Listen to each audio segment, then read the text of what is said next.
Hi hello friends, എല്ലാ കൂട്ടുകാർക്കും മൗനരാഗത്തിൻ്റെ ഇന്നത്തെ റിവ്യൂയിലേക്ക് സ്വാഗതം. പ്രകാശനെ പരിശോധിച്ചുകൊണ്ടിരിക്കുന്ന ഡോക്ടർ കല്യാണിയെ കാണുകയാണ്. പുറത്ത് വെച്ചിട്ട് കല്യാണിയോട് പറയുന്നുണ്ട്, മോളുടെ അച്ഛൻ്റെ അസുഖങ്ങളൊക്കെ ഇപ്പോൾ ഏകദേശം മാറി തുടങ്ങിയിട്ടുണ്ട്. അയാൾക്ക് ഹാർട്ടിൽ ചുറ്റും വാൽവിൽ വെള്ളം കെട്ടി നിൽക്കുകയായിരുന്നു. അതുകൊണ്ട് തന്നെ അതൊക്കെ ഞാൻ ക്ലീൻ ആക്കിയിട്ടുണ്ട്. ഇനി എന്തെങ്കിലും പെട്ടെന്നൊരു ശ്വാസം മുട്ടലോ അല്ലെങ്കിൽ ഒരു ചുമയോ വരികയാണെങ്കിൽ പെട്ടെന്ന് ഹോസ്പിറ്റലിലേക്ക് എത്തിക്കണം എന്ന് പറയുമ്പോൾ അത് ചെയ്തോളാം എന്ന് കല്യാണി മറുപടി പറയുകയാണ്. അപ്പോൾ ആ സമയത്ത് ഡോക്ടർ പറയുന്നുണ്ട്, അയാളുടെ ഇപ്പോഴത്തെ അവസ്ഥ കാലാണ്. ആ കാല് നമുക്ക് ശരിയാക്കണമെങ്കിൽ കമ്പി ഇടണം കാലിൽ. അതിന് ചെറിയൊരു ഓപ്പറേഷനും കാര്യങ്ങളൊക്കെ വേണ്ടി വരും. അപ്പോൾ അതിന് കുറച്ച് പൈസ ചിലവുമുണ്ട് എന്നിങ്ങനെ പറയുമ്പോൾ എത്ര പൈസ വേണമെങ്കിലും ചിലവാക്കാൻ ഞാൻ തയ്യാറാണ്. ഡോക്ടർ എന്താണെന്ന് വെച്ചാൽ പറഞ്ഞാൽ മതി എന്ന് പറയുന്നു. ഇപ്പോൾ തൽക്കാലം അയാൾ ഡിസ്ചാർജ് ആയിട്ട് ഇപ്പോൾ വീട്ടിലേക്ക് പോയിക്കോട്ടെ, റെസ്റ്റൊക്കെ എടുക്കട്ടെ. പിന്നെ അതിന് ശേഷം ഒരു ദിവസം ഡേറ്റ് ഫിക്സ് ചെയ്തിട്ട് പിന്നെ വന്ന് അതൊക്കെ ചെയ്താൽ മതി എന്നിങ്ങനെ ഡോക്ടർ പറയുകയാണ്. ഡോക്ടർ എന്നാന്ന് വെച്ചാൽ ഡേറ്റ് പറഞ്ഞാൽ മതി, ഞങ്ങൾ എത്തിക്കോളാം എന്ന് കല്യാണി പറയുന്നുണ്ട്. എന്തായാലും ആൾക്ക് ഇപ്പോൾ വാക്കിംഗ് സ്റ്റിക്ക് ഇല്ലാതെയൊക്കെ നടക്കാൻ കുഴപ്പമൊന്നുമില്ല, ശ്രമിച്ചു നോക്കാം കേട്ടോ എന്നിങ്ങനെ പറയുകയാണ്. അപ്പോൾ അച്ഛനെ ഒന്ന് പുറത്ത് നടത്തിച്ചാലോ ഡോക്ടർ, ഞാൻ കൈ പിടിച്ചിട്ട് എന്ന് ചോദിക്കുന്നുണ്ട്.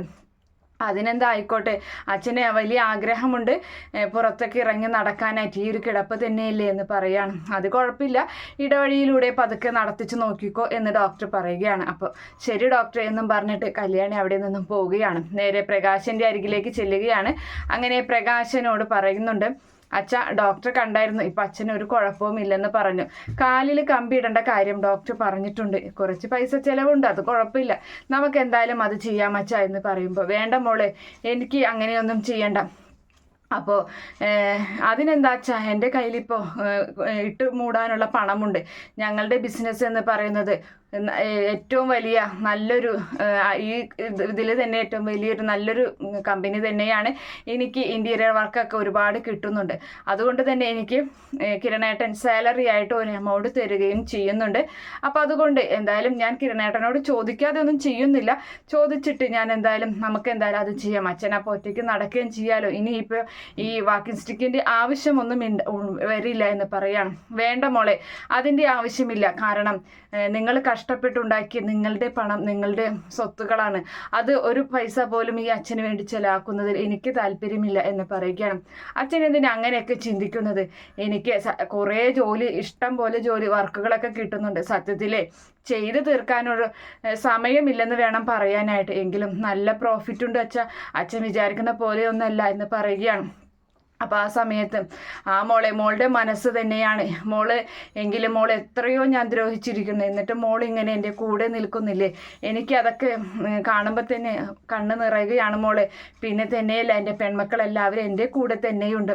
പിന്നെ നിൻ്റെ മക്കളുടെ അമ്മമാർ എൻ്റെ അരികിലേക്ക് വന്നില്ല എന്ന് പറയുന്നുണ്ട്. അപ്പോൾ ആ സമയത്ത് അവരുടെ ഒന്നും ദേഷ്യം, അച്ഛനോടുള്ള ദേഷ്യം മാറിയിട്ടില്ല അച്ഛ. പിന്നെ അച്ഛൻ്റെ മകൻ ജയിലിൽ നിന്ന് പരോളിൽ ഇറങ്ങിയാൽ അച്ഛൻ്റെ സ്വഭാവം മാറുമെന്ന് തന്നെയാണ് അവരൊക്കെ വിശ്വസിക്കുന്നത്. അതുകൊണ്ടാണ് അവർ അച്ഛനെ പൂർണ്ണമായും വിശ്വസിച്ചിട്ടില്ല. അതൊന്നും കുഴപ്പമില്ല അച്ഛ, അതൊക്കെ മാറിക്കോളും എന്ന് കല്യാണി പറയുകയാണ്. അച്ഛൻ ഇനി എന്തായാലും തിരിച്ചൊരു പോക്ക് ഉണ്ടാവരുത് കേട്ടോ എന്ന് പറയാണ്. ഇല്ല മോളെ, ഒരിക്കലുമില്ല, ഞാൻ അങ്ങനെ ചെയ്യുകയുമില്ല. എനിക്ക് മനസ്സിലായ ജീവിതം എന്താണെന്നൊക്കെ. ഇങ്ങനെ ഒരു മോളെ കിട്ടിയതിൽ ഞാൻ ഭാഗ്യം ചെയ്യണമെന്ന് പറയുകയാണ്. പിന്നെ മോളെ, ഞാൻ പറഞ്ഞില്ലേ, ഈ കൊല്ലത്തെ ഓണത്തിന് പെൺമക്കൾ എല്ലാവർക്കും ഒന്നിച്ചിരുന്ന് എനിക്ക് ഓണസദ്യ ഉണ്ണണം. എല്ലാവരും ഒന്നിച്ച് വേണം എനിക്കത് കഴിക്കാനായിട്ട്. അത് കഴിഞ്ഞിട്ട് അച്ഛൻ മരണമടഞ്ഞോട്ടെ, എനിക്കതിൽ യാതൊരു വിഷമവുമില്ല. എൻ്റെ ഒരു അവസാനത്തെ ആഗ്രഹമെന്ന് എനിക്കത് സാധിച്ചു തരുമോ മോളെ എന്ന് ചോദിക്കുകയാണ്. അപ്പോൾ ആ സമയത്ത് എൻ്റെ പരമാവധി ഞാൻ അച്ഛൻ്റെ ഈ ആഗ്രഹം സാധിപ്പിക്കാൻ ശ്രമിക്കാം അച്ഛ. പിന്നെ അത് അച്ഛൻ സമാധാനത്തോടു കൂടി ഇരിക്കി എന്നിങ്ങനെ പറയുകയാണ്. എന്നാൽ ഡോക്ടർ ഒന്ന് ഇടവഴിയിലൂടെ നടത്തിക്കോളാൻ പറഞ്ഞിട്ടുണ്ട്, നമുക്ക് എന്നാ കൈപിടിച്ച് നടന്നാലോ എന്ന് ചോദിക്കുകയാണ്. അപ്പോൾ ആ സമയത്ത് അവൻ വേഗം ആ വടി എടുക്കാൻ പോവുകയാണ്. അതവിടെ വെച്ചോ, ഞാൻ പിടിച്ചോളാം അച്ഛനെ എന്ന് പറയുകയാണ്. എന്നാൽ നടക്കാലേ എന്നിങ്ങനെ ഭയങ്കര സന്തോഷത്തോടു കൂടി അവൻ അവിടെ നിന്നും എഴുന്നേറ്റ് കല്യാണി എങ്ങനെ പിടിച്ച് പതുക്കെ ഹോസ്പിറ്റലിൻ്റെ ആ വരാന്തയിലൂടെ ഇങ്ങനെ നടക്കുകയാണ്. അപ്പോൾ ആ സമയത്ത് മോളെ ഞാൻ എന്തെല്ലാം ദ്രോഹിച്ചിരിക്കുന്നു.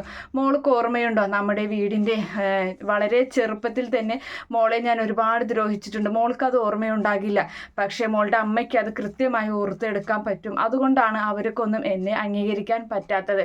തന്നെയെല്ലാം നമ്മുടെ അവിടെ കായലോരത്ത് അതിൽ കൂടെ ഒരു ആറ് ഒഴുകിയിരുന്നത് മോൾക്ക് ഓർമ്മയുണ്ടോ എന്ന് ചോദിക്കുകയാണ്. ഉണ്ട് അച്ഛാ എന്ന് പറയാണ്. അതിൽ മോളെ ഞാൻ ചെറുപ്പത്തിൽ എടുത്ത് അതിലിട്ടാലോ എന്ന് മോളുടെ അമ്മ ഭയന്നിരുന്നു. അതുകൊണ്ട് മാത്രമാണ് മോളുടെ കഴുത്തിൽ ഈ പശു കിടാങ്ങളൊക്കെ കെട്ടുന്ന ആ ഒരു മണിയുണ്ടല്ലോ, അത് മോളുടെ കഴുത്തിൽ കെട്ടിയിരുന്നു. അതിൻ്റെ ശബ്ദം കേൾക്കുമ്പോൾ അവൾക്കറിയാലോ അത് മോൾക്ക് എന്തോ അപകടം പറ്റിയിട്ടുണ്ടെന്ന്. അതിന് വേണ്ടിയിട്ടാണ് അവൾ അങ്ങനെ ചെയ്തിരുന്നത്. അങ്ങനെ സംരക്ഷിച്ചു കൊണ്ടുപോകുന്നതാണ് നിന്നെ അവൾ. അപ്പോൾ അവർക്കൊന്നും എന്നോട് ക്ഷമിക്കാൻ പറ്റില്ല, മോൾക്കും എന്നോട് ക്ഷമിക്കാൻ പറ്റില്ല. മോൾ എങ്ങനെയാ എന്നെ സ്നേഹിക്കുന്നത് എന്നൊക്കെ ഇങ്ങനെ ചോദിക്കുകയാണ്. മതി അച്ഛ, അതൊക്കെ കഴിഞ്ഞു പോയ കാര്യമില്ല. അച്ഛൻ എന്തിനാ പിന്നെ അതൊക്കെ തന്നെ ഇരുന്ന് പറയുന്നത് എന്ന് ചോദിക്കുകയാണ്. എന്തായാലും അച്ഛൻ ചെയ്ത ഒരുപാട് ദ്രോഹങ്ങളൊക്കെ ചെയ്തിട്ടുണ്ട്, ഒരുപാട് പാപങ്ങളും. അത് അമ്മൂമ്മ അച്ഛൻ്റെ പ്രിയപ്പെട്ട അമ്മ അച്ഛൻ്റെ കാല് തല്ലി ഒടിച്ചപ്പോൾ തന്നെ പാതി കുറ്റങ്ങളൊക്കെ പുറത്തു. അതിനുള്ള ശിക്ഷയായി അതൊക്കെ. പിന്നെ തന്നെയല്ല, ഇപ്പോൾ രാമായണ മാസത്തിൽ അമ്പലത്തിൽ പോയിരുന്ന് രാമായണം പാടുകയും അതുപോലെ തന്നെ അവിടെ ദിവസേന അമ്പലത്തിൽ പോയിട്ട് മനസ്സുരുകി പ്രാർത്ഥിക്കുകയും ചെയ്യുന്നുണ്ടല്ലോ. അതുകൊണ്ട് തന്നെ അച്ഛൻ്റെ എല്ലാ പാപങ്ങളും ദൈവം പുറത്തു കാണും. അതുകൊണ്ട് അച്ഛൻ ഇനി അതിനെക്കുറിച്ചൊന്നും ആലോചിക്കേണ്ട. ഇനി ഒരു തിരിച്ചുപോക്ക് ഉണ്ടാവാതിരുന്നാൽ മതി. ഈ ഒരു മാറ്റം 100% സത്യസന്ധമാണെന്ന് എല്ലാവർക്കും മനസ്സിലാകണം എന്നൊക്കെ ഇങ്ങനെ പറഞ്ഞ് അവരിങ്ങനെ നടക്കുകയാണ്. ആ സമയത്താണ് അവിടേക്ക് കിരൺ വരുന്നത്.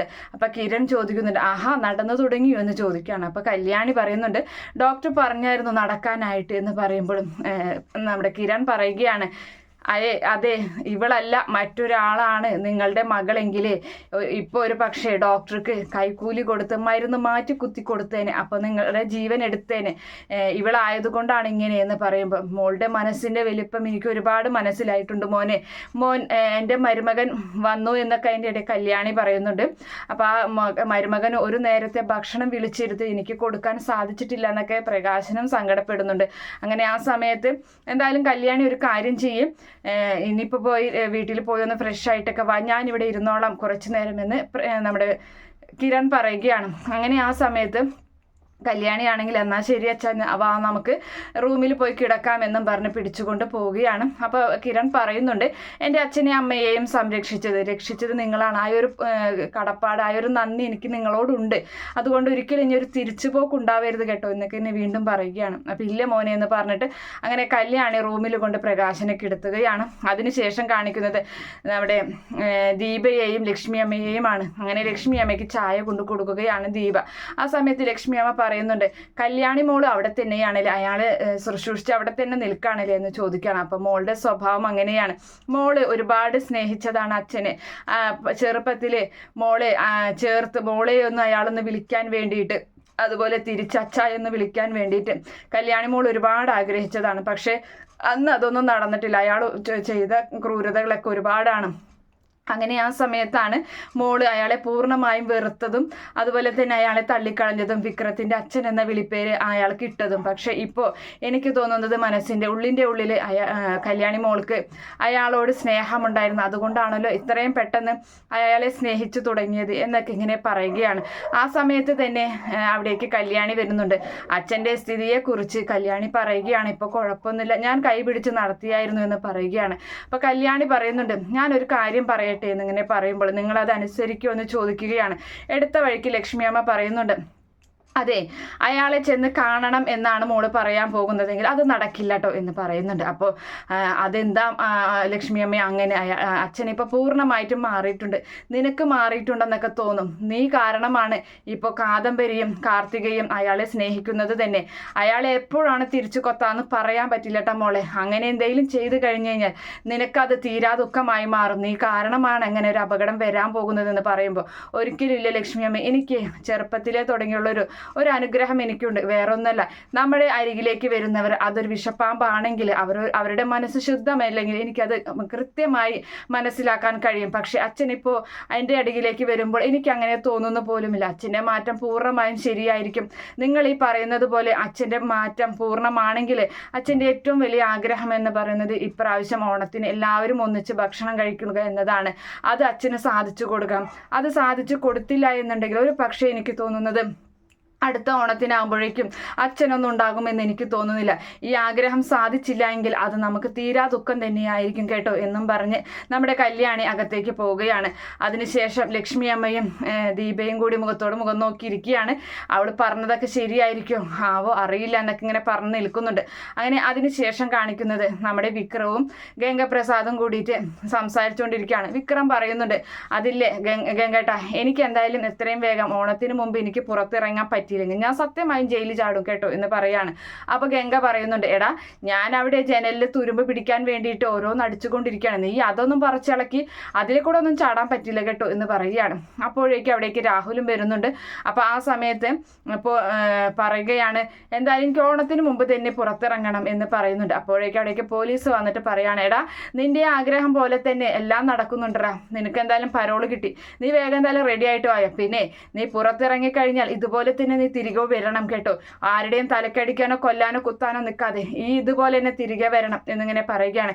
പിന്നെ എടാ ഗംഗ, നിന്നെ മിക്കവാറും വിയൂരിലേക്ക് മാറ്റാനുള്ള ചാൻസ് ഒക്കെ ഉണ്ട് കേട്ടോ, നിങ്ങളെ 3 പേരെയും ഒരു സെല്ലിൽ അടച്ചത് ഇവിടുത്തെ സൂപ്രണ്ടിന് തീരെ ഇഷ്ടപ്പെട്ടിട്ടില്ല, അയാളത് മാറ്റണമെന്നാണ് പറയുന്നത് എന്ന് പറയുമ്പോൾ ഗംഗ പറയുന്നുണ്ട്, ആയിക്കോട്ടെ എന്നെ എവിടേക്ക് വേണമെങ്കിലും മാറ്റിക്കോട്ടെ, എനിക്കൊരു കുഴപ്പവുമില്ല എന്ന് പറയുകയാണ്.